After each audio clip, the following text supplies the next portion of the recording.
सियासत में भविष्यवाणियां अक्सर चर्चा बटोरती हैं, लेकिन जब दावा उत्तर प्रदेश के पूर्व मुख्यमंत्री और समाजवादी पार्टी के मुखिया यानी अखिलेश यादव का हो तो दिल्ली से लेकर लखनऊ तक तो हलचल होना लाजमी है। 2027 की चुनावी बिसात अभी से बिछनी शुरू हो गई है और अखिलेश यादव ने हरियाणा की धरती से हुंकार भरते हुए कह डाला कि यूपी में अब बदलाव तय है।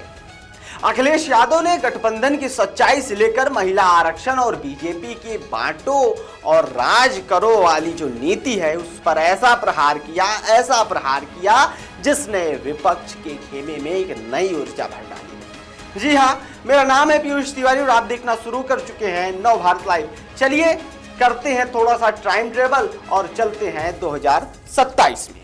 हरियाणा की धरती, यूपी का संकल्प और 2027 में लौटेगी क्या सपा?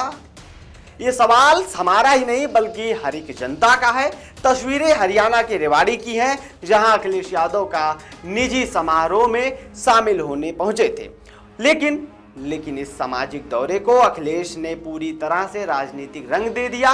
पत्रकारों से बातचीत में उन्होंने आत्मविश्वास के साथ कह डाला कि 27 में समाजवादी पार्टी उत्तर प्रदेश की सत्ता में शानदार वापसी करेगी। उन्होंने सिर्फ यूपी में ही नहीं बल्कि पश्चिमी बंगाल सहित जिन भी राज्यों में फिलहाल विधानसभा चुनाव हो रहे हैं वहां बीजेपी की करारी हार की भविष्यवाणी कर दी। अखिलेश का यह बयान उस वक्त आया जब विपक्षी एकजुटता को लेकर सवाल उठा रहे थे। सबसे पहले आप ये अखिलेश यादव का बयान सुनिए।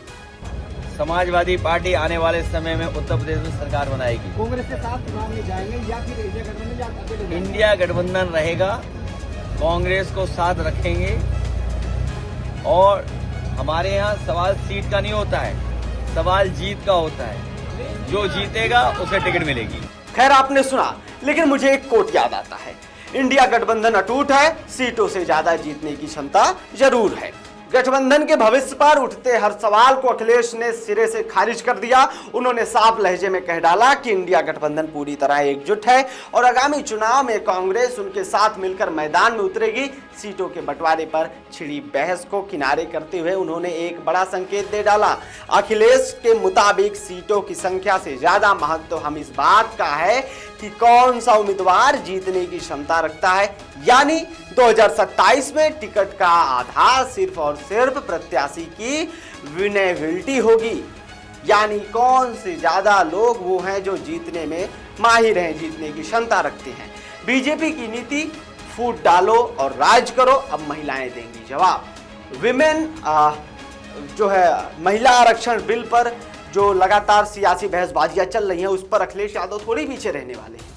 लखनऊ में पार्टी मुख्यालय पर अखिलेश ने बीजेपी पर हमला से बोला और उन्होंने आरोप लगाया कि सत्तारूढ़ी पार्टी पहले अविश्वास का बीज बोती है और फिर समाज को समूह में बांटकर सत्ता हासिल करती है। महिला आरक्षण पर भी अखिलेश ने कड़ा रुख अपनाया। उन्होंने मांग की है कि बिना जनगणना के इसकी विधेयक पर चर्चा बेईमानी है और अखिलेश ने यह भी कह डाला कि देश की आधी आबादी अभी भी जागरूक हो रही है और महंगाई व शोषण से जूझ रही महिलाएं बीजेपी की विभान जानकारी राजनीति को मुंहतोड़ जवाब देंगी। अखिलेश ने इन दावों पर जो बयान दिया है वो साफ कह रहा है कि 27 की जंग बेहद दिलचस्प होने वाली है। क्या विनेबिलिटी का ये फार्मूला इंडिया गठबंधन को यूपी की सत्ता दिला पाएगा या बीजेपी की रणनीति आगे विपक्ष फिर कमजोर साबित पड़ेगी? आपकी क्या राय है इस पूरी खबर पर? हमें कमेंट बॉक्स में जरूर लिखकर बताइए। फिलहाल देश और दुनिया की तमाम बड़ी खबरों से जुड़े रहने के लिए बने रहिए नव भारत लाइव के साथ। बहुत बहुत शुक्रिया।